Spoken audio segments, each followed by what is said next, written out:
likely to win. Yeah. Okay, so NBA draft was on Thursday night, and I mean, I gotta say, like in general, I kind of like drafts. I think drafts are kind of fun.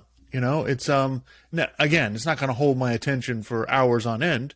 You know, I watched about the first 12 picks or whatever, but just the way, because it's an entire production now.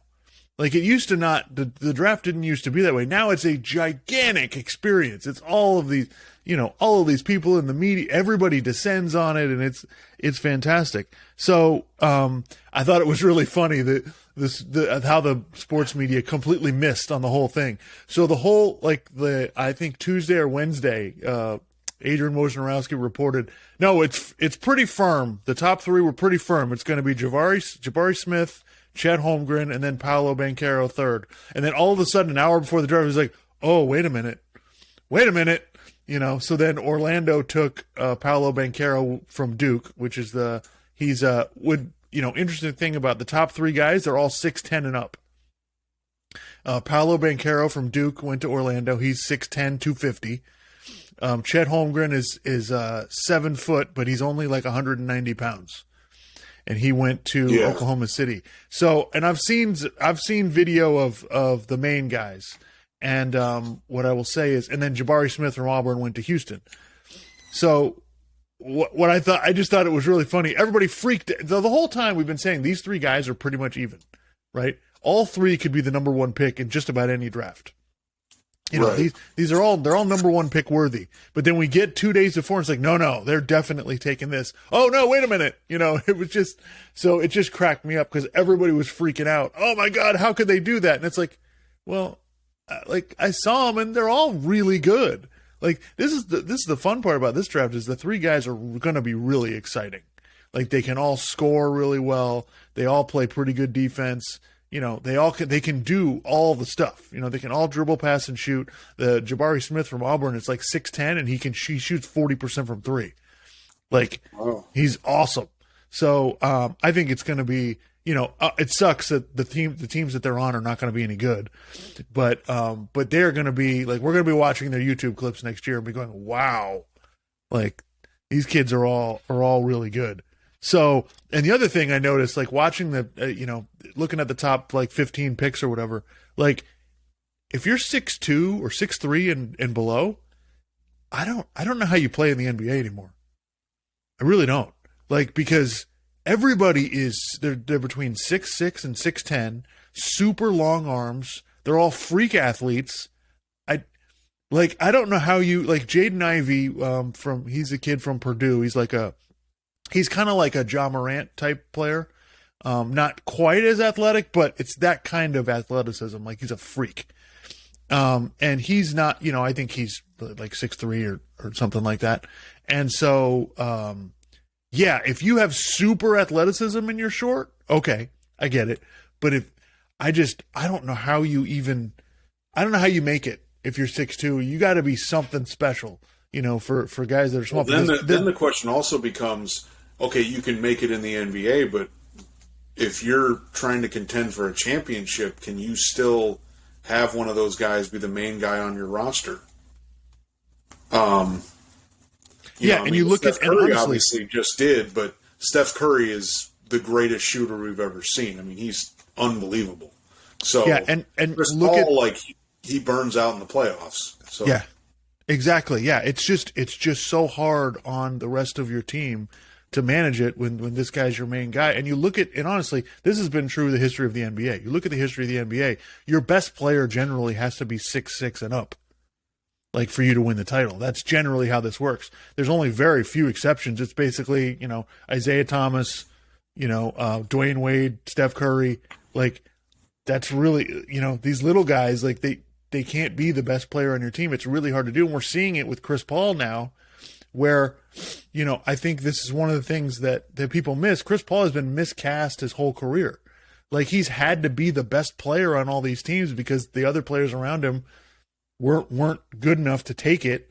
And so when he's your best player, there's just limitations on how far you can go. We saw it when he was with the Clippers. Like, you know, they kept telling us about how good Blake Griffin was, but he never got to be more important Yeah. on that team than Chris Paul was. So he's got to take all the shots. And that's exactly what's happened in Phoenix. Like when things get tough, it comes down to, all right, Chris, you got to make it happen for us because, we just don't, we don't have the players at that level. So yeah, I don't know how you do it. So that was one thing I noticed. The other thing was that I think the player development in the NBA is really kind of changing. Like I've noticed, like I've been on this for a few years now, that you're getting guys outside the top 5 of the draft that are really exceptional, and these teams are kind of bringing them along. It's kind of starting to happen where you're getting these guys, like I said, drafted outside the top 5 who are not like, no one's freaking out trying to get them in the draft, and they end up being really good. And so I think that's kind of what's going to happen. I think because the talent is so spread out now in the NBA, you have all of these teams that have all of this.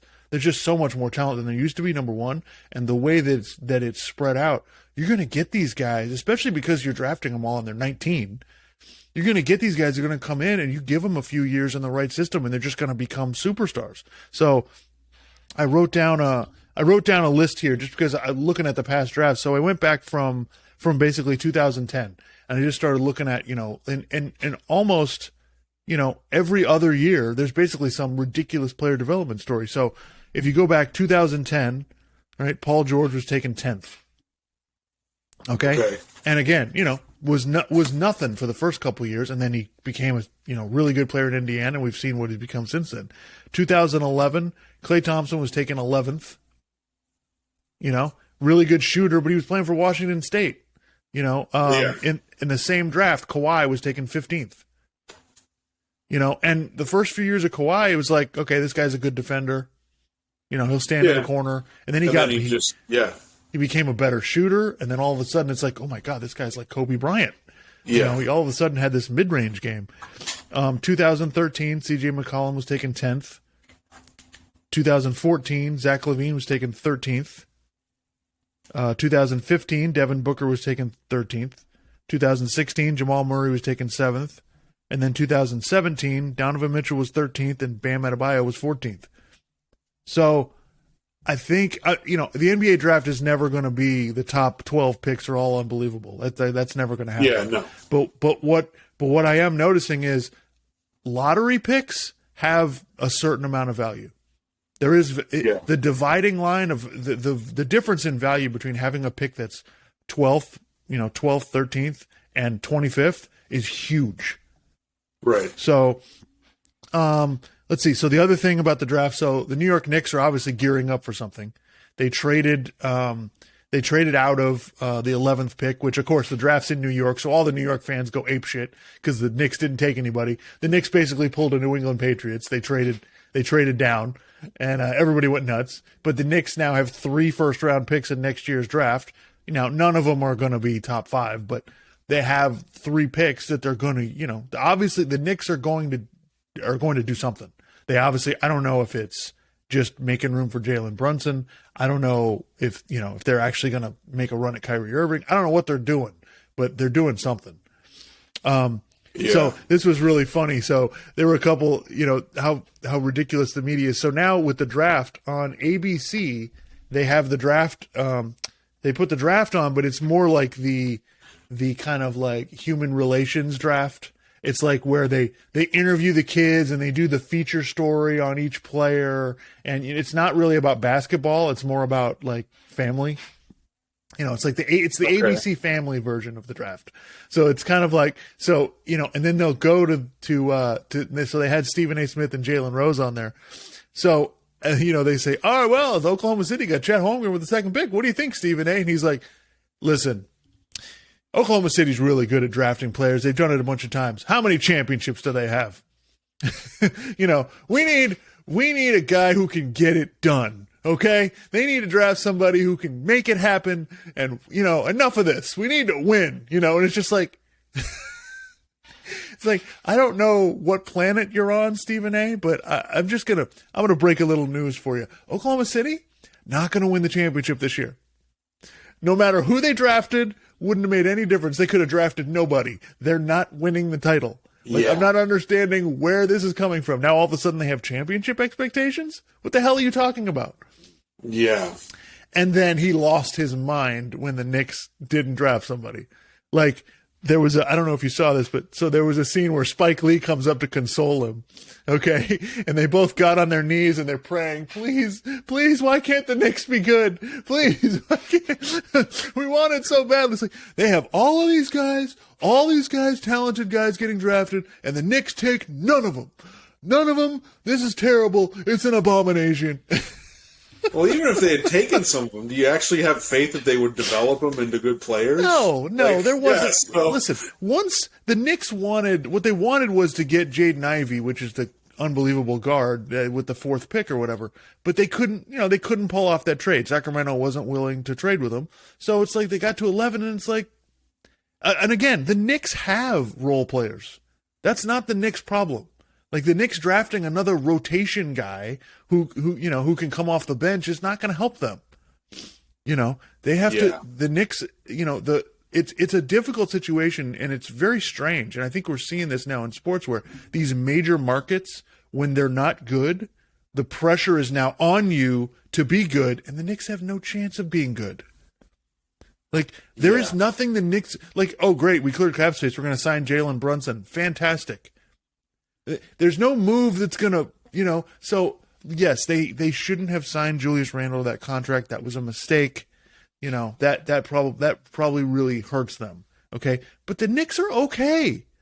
Like, they're okay. They got RJ Barrett, right? They got 3 first-round picks next year. They'll probably get Jalen Brunson. Okay. So they're set at point guard. They're set at wing. Like, all right. Julius Randle's not perfect, but maybe they can work some kind of deal to get Rudy Gobert. I don't know. But yeah, it just makes me laugh that there's all of this pressure on the New York Knicks when the Knicks have no chance of doing anything. So yeah, it just those were two Your hope really as a Knicks fan is that James Dolan sells the team right. to Jeff Bezos or something, like, Yeah, so it was just those were some really funny things that I got a kick out of. The other thing was the comps. Kendrick Perkins was, so first of all, this is the problem with, so then the draft where they're talking about basically basketball on ESPN, every guy's positive. They don't say a negative thing about any player. yeah, Jay that always Billis gets talks, annoying.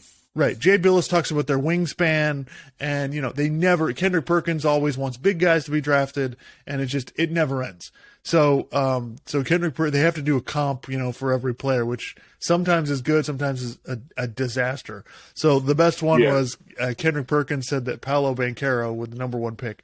He was a cross between Michael Beasley and Ben Simmons. And it was just kind of like, oh man, really? You got to do that? Really? And then they have to compare Jabari. So a weed smoking Right. guy who doesn't play. Yeah, it's the comps are just really difficult because, just because I get the Michael Beasley thing. Michael Beasley was 6'10". He scored a bunch of points. Like, if you look at them in college, it makes sense, right? But Beasley got kicked out of the league, basically. So it's a tough one. These comps are ridiculous. But anyway, it was, I had a lot of fun. I didn't know a lot of the guys, and, I'm really interested to see who's the diamond in the rough in this draft. So I think I think it was really, really interesting.